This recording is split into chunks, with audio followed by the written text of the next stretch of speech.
Alors bonjour à tous, aujourd'hui on va faire une vidéo sur les circuits intégrés. Et pour cela, j'ai préparé des circuits intégrés. Voici un exemple. Alors, ça ressemble à ça. Et là, il y a 8 sorties, c'est-à-dire 8 pattes. Il y en a d'autres qui sont plus élevés, comme celle-ci, par exemple, c'est 16, le double. Et il y en a bien sûr des centaines et des même plus que 100. Voilà. Par exemple, il y a des circuits intégrés pour même pour des radios et des circuits intégrés pour les portes logiques, par exemple le et, le ou et le ou exclusif aussi et le inverter c'est le non. Et voilà. Donc pour cela, on va utiliser un circuit intégré très simple qui s'appelle le 555 timer. Donc si vous ne savez pas comment l'utiliser, bah, c'est très simple. On va googler. Et là, on va écrire ce qui est sur le circuit intégré au fait. Donc dans mon cas, moi je vois le N. Voilà. Donc ici on écrit le N. E 555 P. Et, et enfin on écrit datasheet. D'accord. Et on prend maintenant un PDF. Et là on remarque qu'il y a, donc voilà, ici, il y a ce circuit intégré et là les pins. Donc les pattes, on appelle les pins. Et il y en a 1, 2, 3, 4, 5, 6, 7 et 8. Au sens contraire de la montre, je pense. Voilà. Et là, il y a le demi-cercle là. C'est la même chose pour. Bah, vous voyez, c'est en haut là. Comme ça, c'est pour Savoir notre repère. Donc ce qu'il faut savoir ici c'est le 1 et le 8. Donc ici GND c'est le ground, c'est-à-dire le moins. Et puis le plus c'est VCC. Donc ici 1 et 8 c'est très important. Et puis il y a le trick, out, reset, des je sais pas quoi. Mais c'est pas très compliqué parce que on va voir maintenant tout en bas. euh, Enfin, le set par exemple, c'est le discharge pour décharger le, l'output.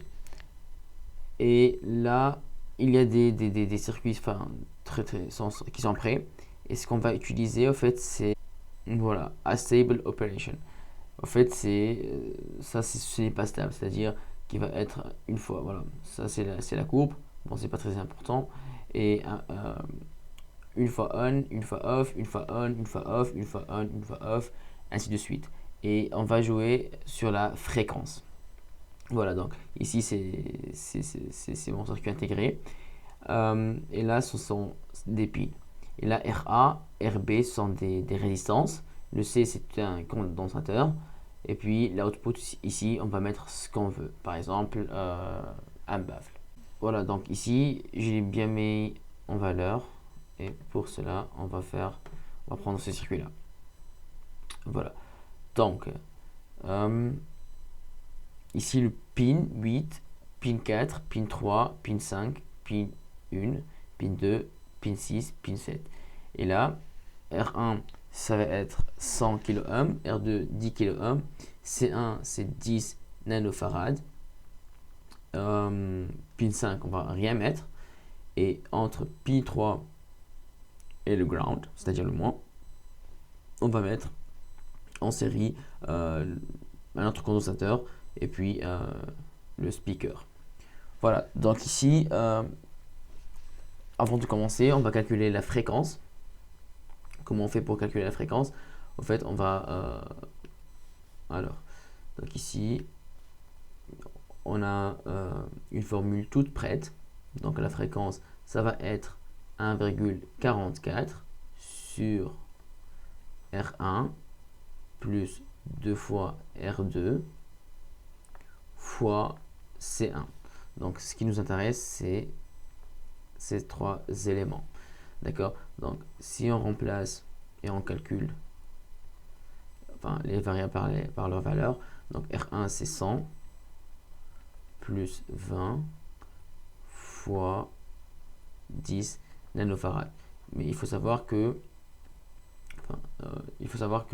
qu'il faut la transformer en farad. Donc 10 puissance moins 9. Voilà. Donc si on calcule, on aura un 1200 Hz. C'est-à-dire que l'output va fonctionner, va être on et off 1200 fois par seconde. C'est très élevé. Et on ne va pas entendre un bruit discontinu, mais un bruit continu. C'est-à-dire tellement que ça va vite qu'on va pas distinguer que ça s'éteint, quoi. Voilà. Donc on commence par, alors, donc ici, la chose à mettre, c'est de mettre le circuit intégré en place. C'est la première chose à faire. Et puis maintenant, je prends le verre, par exemple, je vais mettre le pin 7 entre le pin 7 et le pin 8, une valeur de 100 kΩ, donc une résistance. Pour mon cas, donc ici, je vais prendre le multimètre pour mesurer la valeur de la résistance. Donc ici, je ne sais pas si j'en ai une toute prête. Et là, je prends cette valeur-là. Alors, oups. Donc ici, celle-là, c'est 70 kΩ. Je prends une autre pour mesurer. C'est pareil. Je prends une autre. Voilà. Donc celle-là, 50 kΩ. Donc si je trouve une autre de même valeur, je pourrais les mettre en série. Voilà. Donc j'en ai trouvé. Donc ce que je vais faire maintenant, alors 1, 2, 3, 4, 5, 6, 7, 8. Voilà, donc je mets entre le pin 7 et 8 une résistance de 100 kΩ. Donc ce que j'ai fait, en fait, j'ai pris deux résistances de 50 kΩ et je les mets en série, comme ça j'aurai une résistance de 100 kΩ. Ensuite, je prends, donc maintenant, je prends entre le pin 7 et pin 2, une résistance de 10 kΩ. Maintenant, je mesure encore une fois.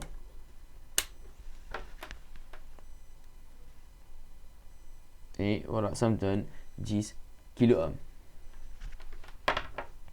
Donc je la mets entre 7 et 2. Donc 1, 2, 3, 4, 5, 6, 7. C'est tellement facile de se tromper.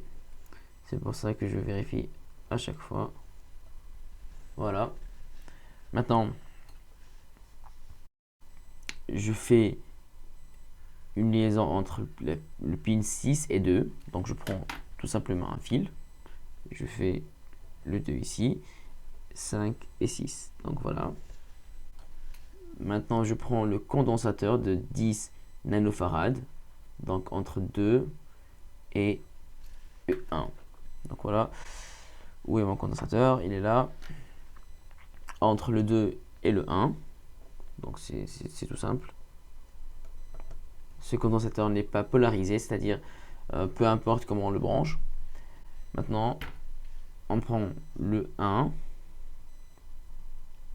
et avec le ground. Donc moi c'est le ground, ici c'est le ground. C'est ce qu'on va faire en fait. Alors, donc ground, vaut mieux prendre un fil noir pour faire la différence. Donc 1 et ici il y a le ground. Les signes moins ici, donc je le mets, peu importe, je le mets ici. Donc vous savez comment fonctionne un bridgeboard. Et puis maintenant je vais prendre le plus et je vais le mettre avec le plus avec le pin 4. Pin 4, c'est le quatrième ici, avec le plus. Donc là, entre pin 8 et pin 4, il y a une connexion que je vais la mettre. Pin 4, c'est ici, et pin 8, c'est au fond. Alors, maintenant, on va mettre notre speaker de 8 ohms. Donc ici, j'ai mis la valeur pour ne pas se tromper. Donc ici, il me faut un condensateur entre pin 3 d'une valeur de 10 microfarads. Donc ici, je les ai préparés. Et là, pin 3, donc 1, 2, 3, plus. Je la mets ici par exemple. Et maintenant, je prends mon speaker. Voilà. Donc je le mets ici, peu importe comment on le branche. Il n'y a pas le plus et le moins, c'est pas polarisé. Et je le branche avec le ground. Le ground, c'est-à-dire le moins. Voilà. Donc ici, il y a le ground. Voilà. Maintenant, il me reste seulement qu'à brancher le clip et ma batterie de 9 volts. Donc ici, vous voyez le VCC, c'est 5 volts to 15 volts, c'est-à-dire entre 5 volts et 15 volts. C'est pour ça que le 9 volts fonctionne bien aussi. Je reviens. Et je le branche. Voilà. On entend un bruit. Donc, ça s'allume et ça s'éteint 1200 fois par minute. Par seconde, pardon. Et on entend un bruit continu. Tellement c'était rapide.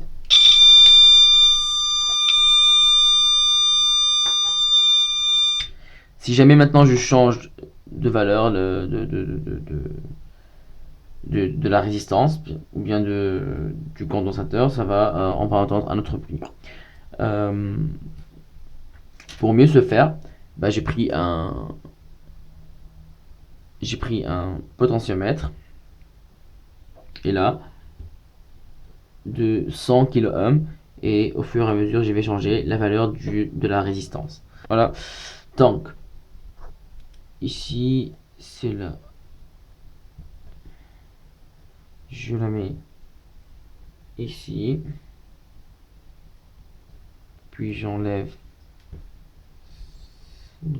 et je la branche avec la pin 2. Maintenant, si je branche, voilà, on entend déjà notre bruit et au fur et à mesure, je vais changer la valeur de la résistance. Donc, on va entendre un autre bruit. Donc,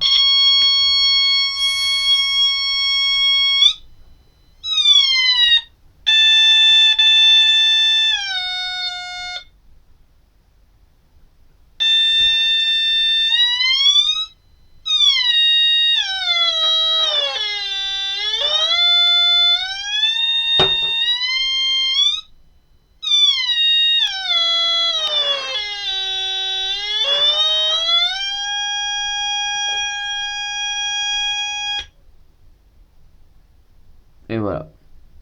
Donc, c'était pour le circuit intégré. Voilà, c'est tout pour aujourd'hui. N'hésitez pas à liker la vidéo et écrivez des commentaires si vous avez des questions.